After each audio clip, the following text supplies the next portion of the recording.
എന്നാണ് പറഞ്ഞേക്കുന്നത്. അപ്പോൾ ഞാൻ മൊഴി കൊടുക്കട്ടെ. അപ്പോൾ മൊഴി കൊടുത്തിട്ട് എന്തായാലും ഞാൻ മുന്നോട്ട് തന്നെയാണ്. കേസ് എനിക്കോട് നമ്മൾ സംസാരിച്ച് ഞാനെന്തായാലും മുന്നോട്ട് തന്നെയാണ്. അപ്പോൾ എല്ലാവർക്കും ഇതൊരു പാഠമാവട്ടെ.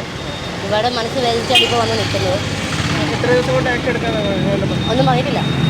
ഇല്ല, ഞാൻ ഇതിൻ്റെ മുകളിലേക്കും കൂടി ഒന്ന് പോവാണ്. ഇവിടുന്ന് കൊണ്ട് മാത്രം ഞാൻ നിൽക്കുന്നില്ല, ഇതിൻ്റെ മുകളിലേക്കും കൂടി ഒന്ന് പോവാം. അപ്പോൾ എന്തായാലും വനിതാ പോലീസ് വരട്ടെ എന്നാണ് പറഞ്ഞു മൊഴിയെടുക്കാനായിട്ട്.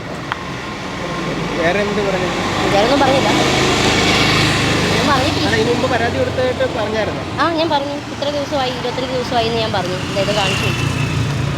അപ്പോൾ 25 ദിവസമായി എന്ന് പറഞ്ഞപ്പോഴത്തേനും ആൾ നോക്കട്ടെ പറയാം, ചാനലിൻ്റെ ആക്ടിവിറ്റി കിട്ടുമോ എന്നൊക്കെ ചോദിച്ചിട്ടുണ്ട്. അപ്പോൾ ഇല്ലെങ്കിൽ കാര്യങ്ങളെല്ലാം അവിടെ ഷെയർ ചെയ്ത് കൊടുത്തു. അപ്പോൾ വനിതാ പോലീസ് വന്നിട്ട് മൊഴി എടുക്കാമെന്നാണ് പറഞ്ഞിരിക്കുന്നത്.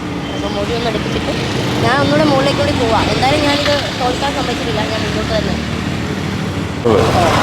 അപ്പോൾ നമ്മൾ അതിൻ്റെ എല്ലാം പ്രിൻ്റ് എടുത്ത് കൊടുത്തിട്ടുണ്ടായിരുന്നു. കംപ്ലീറ്റ് അതിൻ്റെ പരാതി എല്ലാം കൊടുത്തു. ഇപ്പോൾ 20 ദിവസം ഇപ്പോഴാണ് അവർ പരാതി ആക്റ്റീവ് ആക്കുന്നത് തന്നെ. ഇപ്പോഴാണ് SI കിട്ടി, SI സൈബർ സെല്ലിലേക്ക് വിളിച്ച് ചോദിച്ച് കാര്യങ്ങൾ ചോദിച്ച് ഇപ്പോഴാണ് പരാതി ആക്റ്റീവ് ആയത്. 20 ദിവസം കഴിഞ്ഞിട്ട് ആ സർട്ടിഫിക്കറ്റ് അവർ മാറ്റി ഇവിടെ വെച്ചു. ഒന്നും ചെയ്തിട്ടില്ല.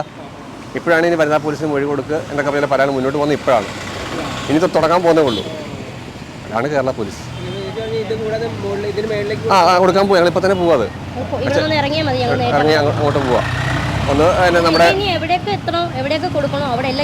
മുഖ്യമന്ത്രിക്കും പിന്നെ ഹൈക്കോടതിയിലും കൊടുക്കാൻ വേണ്ടിയാണ് ഉദ്ദേശിക്കുന്നത് പരാതി. പക്ഷേ ഇവിടെ അത്ര നമുക്ക് വില പോകുമെന്ന് തോന്നുന്നില്ല, വിശ്വാസം പോരാ.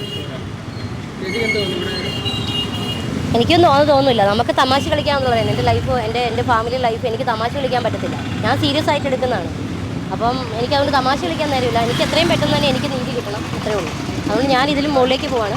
പിന്നെ ഞാൻ കൊടുക്കട്ടെ, മൊഴി കൊടുക്കട്ടെ, എന്താവുമെന്ന് എനിക്ക് അറിയത്തില്ല. ഞാൻ കൊടുത്തിട്ടേക്കാം, അത്രേ ഉള്ളൂ. 20 ദിവസം കഴിഞ്ഞ് മറ്റേ പട്ടി ചന്തയ്ക്ക് പോയതെന്നൊക്കെ പറഞ്ഞില്ല, അതുപോലെ ഇരിക്കുമല്ലോ. ഇതൊക്കെ എന്ത് വേറെ വെള്ള പേപ്പർ എന്തെങ്കിലും ഉപകാരമുണ്ടായി? ഒരു പരിധിയില്ലേ സഹിക്കുന്നത്? ഇപ്പം നിങ്ങൾ തന്നെ കാണുന്നല്ലേ, എല്ലാവർക്കും തമാശ. ഞാൻ തമാശ കളിച്ച് 5 വർഷമായി ഞാൻ തമാശ കളിച്ചുകൊണ്ടിരിക്കും. എനിക്ക് നേരെ ഇല്ലെങ്കിൽ തമാശ കളിക്കാനായിട്ട്. ഇനി ഞാൻ മുന്നോട്ട് തന്നെ. ഇതൊക്കെ എല്ലാം കോമഡിയാണ്. ഇപ്പം ഒരു ഷോർട്സ് ഇട്ടാലോ ഒരു സ്ലീവ്ലെസ് ഇട്ടാലോ ആൾക്കാർക്ക് ഇതൊക്കെ നേരം പോക്കാം. പക്ഷെ നമുക്ക് നേരം പോക്കല്ല. നമുക്ക് അത്യാവശ്യം റീച്ചും വേണം. നമുക്കിത് ഇതിൽ നിന്ന് വരുമാന മാർഗ്ഗമാണ്. ഇപ്പോൾ എൻ്റെ ഹസ്ബൻഡ് ഇതിനെ വയ്യാത്ത മനുഷ്യരാണ്. ശ്വാസം മുട്ടലൊക്കെ കൂടി ഒരുപാട് ടെൻഷൻ അനുഭവിക്കുന്നുണ്ട്. അപ്പോൾ അതിൻ്റെ ഇടയിൽ എനിക്ക് തമാശ കളിച്ച് കളയാൻ പറ്റത്തില്ല എൻ്റെ ലൈഫ്. എനിക്ക് ഒരുപാട് സ്വപ്നങ്ങളും ഒരുപാട് പ്രതീക്ഷകളൊക്കെ ഉണ്ട് എൻ്റെ ലൈഫിൽ. അപ്പം യൂട്യൂബിനെ പറ്റി പറഞ്ഞപ്പോൾ തന്നെ അദ്ദേഹത്തിന് അറിയത്തില്ല എന്താണ് യൂട്യൂബിൽ നിന്ന് ഇങ്ങനെ ഇൻകം കിട്ടുമോ, അല്ലെങ്കിൽ യൂട്യൂബ് എന്താണ്, ആക്ടിവിറ്റി എടുക്കാൻ പറ്റുമോ, സ്ക്രീൻ റെക്കോർഡ് വേണം എന്നൊക്കെയാണ് പറയുന്നത്. അപ്പം ഞാൻ നോക്കട്ടെ. എന്തായാലും എനിക്കില്ല, വിശ്വാസമില്ല. എന്തായാലും ഞാൻ മുകളിലേക്ക് തന്നെ പോവാം.